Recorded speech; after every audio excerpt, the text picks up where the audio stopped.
As more of us shop online, retailers are using quirky events and experiences to lure us back to the high street. But will it work? To many, the idea of spending a night in an empty shop will conjure visions of hell.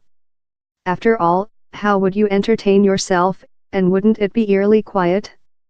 But UK department store John Lewis believes that a good number of us think the opposite, and has been offering the opportunity to customers at its Liverpool, Cambridge and London Oxford Street stores. In each case, an applicant chosen at random gets to stay the night at the residence, a plush apartment based right in the middle of the shop. They can bring friends, try out products and clothes, watch films and go on a private shopping tour. They are also served dinner and breakfast by a concierge. John Lewis hopes the residence will create a buzz in its stores, at a time when growing numbers of us are shopping online and shunning the high street. But outside John Lewis's Oxford Street store, some shoppers are skeptical. "It just smacks of desperation," says customer Fiona, "it's so materialistic it's sad." Another, Shireen, says she finds the idea of sleeping in a shop cold and impersonal, although Robin says he would happily give it a go.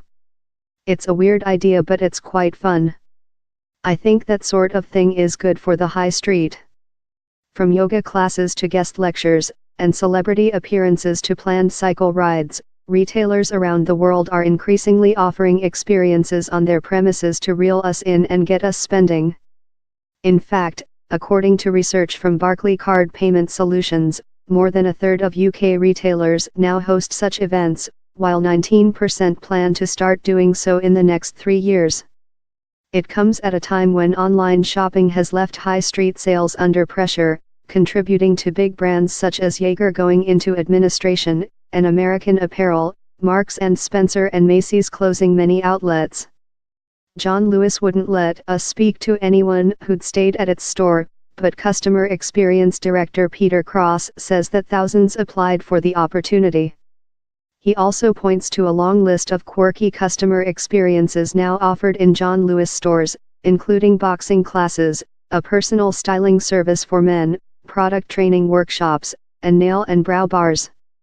"I think it comes from the recognition that the role of shops has to change, and they have to be more than a route to sell things," he says. Retailers have to think of new reasons why customers might want to come into physical spaces. Some believe offering novel experiences in shops drives footfall, encourages people to stay in stores for longer, and builds customer loyalty, all of which lifts sales. In September, Barclays Card surveyed 250 UK businesses, and found that those who hosted events and provided entertainment saw annual turnover increase by 14%, although it admits it couldn't definitively prove that the experiences were the cause. One advocate of the trend is Evans Cycles, the high-end bike seller. It began running group bike rides from its stores this year, and plans to expand the initiative in 2018. Cycling can be pretty male-dominated, but the rides attracted more women than we expected, and cyclists who were just getting the bug, says James Backhouse, marketing director at the UK firm. In addition, more than half of those who took part spent money in the stores straight after the event. "If you have an average-looking shop with average products, this sort of thing won't save you," adds Mr. Backhouse. "But if you are doing everything else well, then this will help."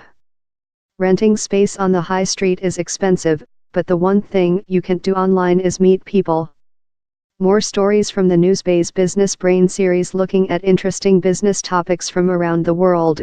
Peter Fatter, a marketing professor at the Wharton School of Business, Pennsylvania, says that while more shops are putting on events and entertainment, most don't do it well. Much of it is in a novelty phase. Consumers may be taking the bait, but they will tire of it, and a lot of these initiatives won't work. He notes that in the past, shops used to be social hubs at the center of communities, and modern retailers are trying to recreate that effect. But delivering that sort of intimate customer relationship at scale is extremely difficult. The retailers who get it right become trusted advisors to their customers about all kinds of things, not just the products. They aren't blatantly trying to get you to buy Lululemon ATHLADCA, which sells yoga-inspired athletic apparel around the world, believes it has achieved this goal and it has paid off. Every week, each Lululemon store turns itself into an instant studio, offering activities ranging from yoga and meditation, to running clubs and high-intensity interval training. Last year net revenues at the Canadian firm increased by 14% to £. Its chief executive Laurent Potvin tells the Newsbay, "We know people want human connection, so are reshaping the retail experience to reflect that in our stores." But some have criticized the brand for being too expensive, and questioned the authenticity of its yoga-inspired image. Some brands may find it easier to offer targeted experiences than others. After all, how many of us would want to shop and stay in a bank or a supermarket? Regardless, physical retailers need to respond to the rise of online shopping if they are to stay relevant, says George Alardis, head of strategy at Barclays Card Payment Solutions. Just going to a shop is no longer enough to justify spending more than you would online, or the time and petrol money it costs you to get there. You need to offer more.